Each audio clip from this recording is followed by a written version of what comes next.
Assalamualaikum warahmatullahi wabarakatuh. Perkenalkan, nama saya Muhammad Moftah Hardianto dengan NIM 270302527875. Saya guru PAI di SMP Negeri 1 Kutasari sekaligus mahasiswa PPG Daljab batch 3 tahun 2025 di LPTK Universitas Islam Negeri Salatiga. Berikut adalah video pembelajaran saya. Selamat menyaksikan. Assalamualaikum warahmatullahi wabarakatuh. Waalaikumsalam warahmatullahi wabarakatuh.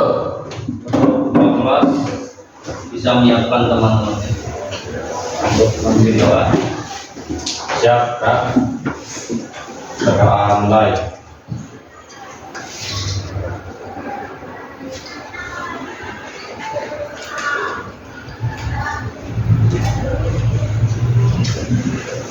Selesai. Ya, sebelum kita ke materi, saya ingin mengabsen kalian satu-satu. Yang pertama, Agesta, Hadir. Aisyah, Hadirah. Alifatul, tidak berangkat karena sakit. Alvin, Alvin sakit juga. Alia, Ana,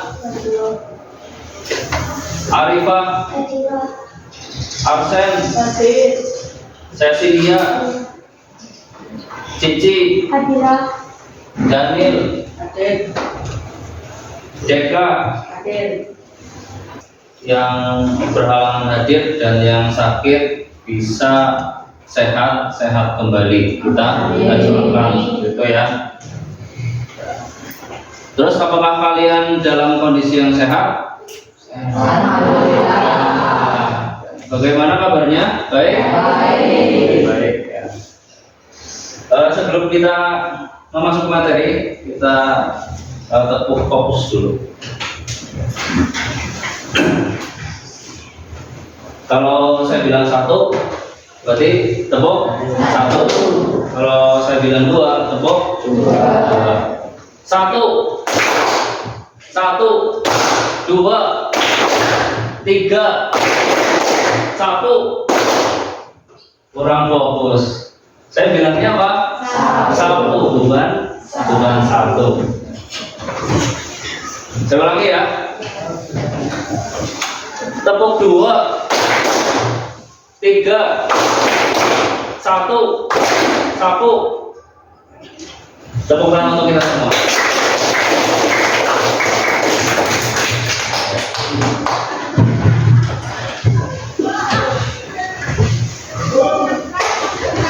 Terus kemudian kita masuk ke materi. Ada pengurusan jenazah. Terus tujuan pembelajaran menjelaskan pengertian jenazah dan dalil pengurusan jenazah, itu yang pertama. Yang kedua, menjelaskan tata cara pengurusan jenazah. Ketiga, menjelaskan ketentuan pelaksanaan sholat jenazah ya. Dan yang terakhir, menjelaskan hikmah dari pengurusan jenazah. Nanti kita akan bahas bersama-sama. Terus, apakah di sini ada yang pernah melaksanakan pengurusan jenazah? Coba kalau ada, angkat tangan. Ada enggak? Rizky, pernah belum? Hah? Belum. Berarti di sini belum ada ya? Ya. Kenapa di materi ini sangat penting untuk kita pelajari? Karena pengurusan jenazah ini termasuk ke dalam ranah sosial ya. Kenapa? Karena itu juga dijelaskan di dalam hadisnya Rasulullah. Nanti kita bahas. Pertama, kehidupan di dunia adalah fase sementara yang dialami oleh setiap individu. sebelum akhirnya menghadapi kematian. Kematian merupakan peristiwa yang harus dilewati oleh setiap manusia sebagaimana dijelaskan di dalam Al-Quran surat Ali Imran. Mari kita baca secara bersama-sama, dimulai dengan ta'awudz. A'udzu billahi minasy syaithanir rajim. Bismillahirrahmanirrahim. Kullu nafsin dha'iqatul maut wa innamaa tuwaffawna ujurakum yaumal qiyamah faman zuhziha 'anil nari wa udkhilal jannah faqad faza wa man. Lanjut, saya ingin bertanya kepada Daniel, karena kan Daniel ini nonis ya, dia Daniel ya. Kamu nyaman tidak? Nyaman ya, nyaman, meskipun minoritas. Pak Guru ingin bertanya, ketika orang Kristen ini meninggal, itu diapakan? Pertama-tama Dimandikan dulu sama ya, terus habis itu didoain. dan terus biasanya dirias kayak dikasih jas. Oh, dirias, dikasih jas. Laki jas, kalau perempuan kayak Gaun biar ganteng gitu ya. Disisir apa enggak? bisa nggak tahu. Enggak tahu. Terus setelah itu Terus dimasukkan ke peti, dikubur. Tapi ada yang dikremasi? Ada. Bedanya apa? Kalau Dikubur dan dikremasi. Kalau dikremasi nggak usah dirias. Nggak usah dihias. Oh. Ya. Itu ya. Jadi kita tahu perbedaannya antara umat Muslim dan non Muslim atau orang Kristen gitu ya. Gitu. Tidak apa-apa, ini harus bagian dari toleransi. Terus kriteria jenazah dilanjutkan. Dalam Islam, pengurusan jenazah disesuaikan dengan kondisi saat kematian terjadi dan keadaan jenazahnya. Yang pertama, jenazah umat Islam yang mati syahid dalam peperangan ini cukup dikafani dan dimakamkan, tidak disucikan. Ya. Mati syahid ini kan di dalam peperangan untuk memerangi kaum yang berperang untuk melawan agama Islam. Terus kedua, jenazah yang meninggal saat melakukan ihram disucikan, dikafani, disolati dan dimakamkan seperti pemakaman biasa. Jenazah bayi yang keguguran dan belum sempurna bentuknya, ini hanya dikafani dan dimakamkan. Terus yang keempat, jenazah bayi yang utuh dan ada tanda kehidupan, jadi sudah lahir kemudian meninggal, ini disucikan, dikafani, disolati dan dimakamkan. Terus jenazah umat Islam yang hilang atau tidak ditemukan, itu bisa tenggelam, jadi yang hilang gitu ya, itu bisa dilakukan dengan sholat gaib. Sholat gaib ini kan dilakukan tanpa adanya mayat. Terus jenazah yang fisiknya tidak utuh atau berbentuk, ini hanya ditayamumkan atau disesuaikan dengan kondisi. Nanti saya kasih pertanyaan dan kalian bisa mencari sumber-sumber atau materi dari internet. Membawa HP kan ya? Bawa HP.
Assalamualaikum warahmatullahi wabarakatuh. Waalaikumsalam warahmatullahi wabarakatuh. Baca soalnya. Jelaskan mengapa pengurusan jenazah mulai dari memandikan hingga menguburkan. Dijelaskan sebagai sertifikat. Diskusikan apa dampak negatifnya bagi sebuah komunitas muslim jika tidak ada satupun anggotanya yang memiliki kemampuan atau kemauan untuk melaksanakan kewajiban. Banyak Pak. Bagi saya adalah kewajiban yang jika sudah dilakukan oleh sebagian anggota komunitas, maka juga bisa bagi seluruh anggotanya. Jika di suatu komunitas ada seorang yang melaksanakan seluruh anggotanya, konsekuensinya adalah hilangnya keundangan dalam menjatuhkan ini selanjutnya di akhir kehidupannya dan dapat merusak keadaan dan sumbernya.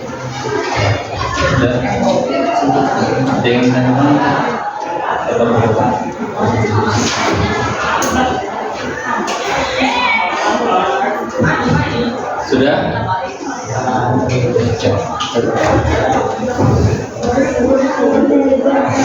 Wassalamualaikum warahmatullahi wabarakatuh. Waalaikumsalam warahmatullahi wabarakatuh. Yang plus.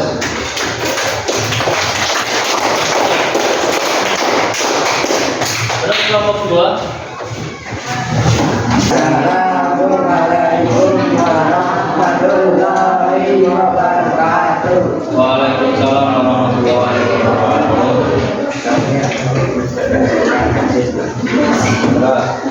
Apabila jenazah perempuan meninggal dan hanya suami dan atau anak laki-lakinya yang berada di depan, kita akan melakukan sejumlah yang lain. Bagaimana solusi baik untuk melaksanakan proses memandikan jenazah tersebut? Jelaskan langkah praktisnya. Jawaban 1. Suami memandikan istri. Suami diperbolehkan memandikan jenazah istrinya karena hubungan nikah mereka masih dianggap sah dalam konteks pernikahan. Jawaban 2. Laki-laki atau jika tidak ada suami, orang laki-laki seperti anak laki-laki atau anak boleh dimandikan, tapi mereka wajib menyebutkan kawin dan kawin atau kawin sama, juga langsung dan menyiramkan air di atas kain tersebut. Ini dilakukan untuk menghindari sentuhan langsung pada kulit jenazah yang berbeda jenis kelamin. Sekian dari Assalamualaikum warahmatullahi wabarakatuh.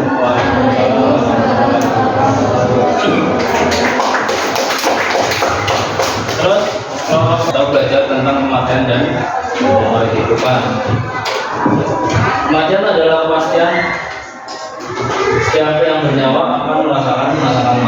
seperti yang saya sampaikan di awal ya, ulul nafsin dari kotor maut.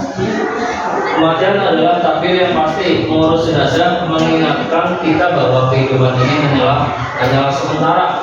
Tidak ada yang tahu kapan giliran kita akan dipanggil oleh Allah. Refleksi ini mengajarkan kita untuk menyadari bahwa hidup harus dipersiapkan untuk akhirat, tidak menunda-nunda taubat, mengisi hidup dengan amal soleh, gitu ya. Jadi di dalam Islam ini ada 3 misterius problem dalam kehidupan. Yang pertama itu ada maut atau mati. Kita tidak tahu kapan itu terjadi, bisa tua, muda, terus dewasa, anak-anak dan lain sebagainya. Jadi kematian tidak ada yang tahu. Kedua, ini tentang rezeki juga tidak ada yang tahu. Rezeki ini dikatakan sebagai bayangan ya, tahu bayangan.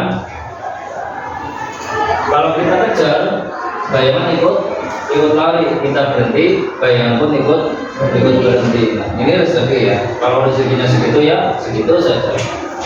Terus yang terakhir ini jodoh. Jodoh ini kan tidak ada yang tahu. Barangkali di kelas ini ada yang berjodoh, kan tidak ada yang tahu. Gitu. Jadi ada 3 misteri problem dalam kehidupan. Terus renungannya, saat kita memandikan, mengafani, menyolatkan dan menguburkan seseorang, sadarkah kita bahwa suatu hari nanti kita akan berada di posisi yang sama. Jadi makanya kita belajar bersosialisasi, belajar mengafani dan belajar agama. Karena nanti kita akan berada di posisi yang sama. Terus Islam mengajarkan bahwa jenazah harus dimuliakan, aurat tetap dijaga, jenazah dimandikan dengan lembut, dikafani dengan rapi dan didoakan dengan tulus. Hikmah yang bisa dipetik menumbuhkan keikhlasan dan kepedulian sosial, melatih diri untuk berakhlak dan menghadapi situasi duka, mengingatkan untuk memperbaiki amal dan memperbanyak ibadah, menyadarkan bahwa hidup tidak kekal, gunakan waktu sebaik-baiknya.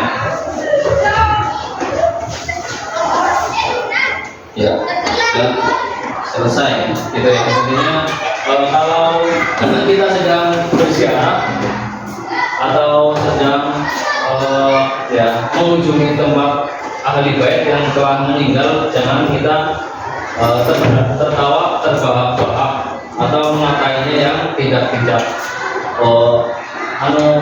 Sakit apa ya? Sakit kanker misalnya, oh iya pantas. Kemarin tetangga saya juga gitu, sakit kanker, besoknya meninggal. Kan tidak seperti itu, ya. Intinya berkata yang baik-baik dan mendoakan si baik. Mungkin itu ada pertanyaan atau tambahan? Tidak. Ya. Mungkin sekian itu saja yang bisa saya sampaikan. Kurang lebihnya mohon maaf. Assalamualaikum warahmatullahi wabarakatuh. Waalaikumsalam warahmatullahi wabarakatuh. Terima kasih Pak Okta. Di sini kalian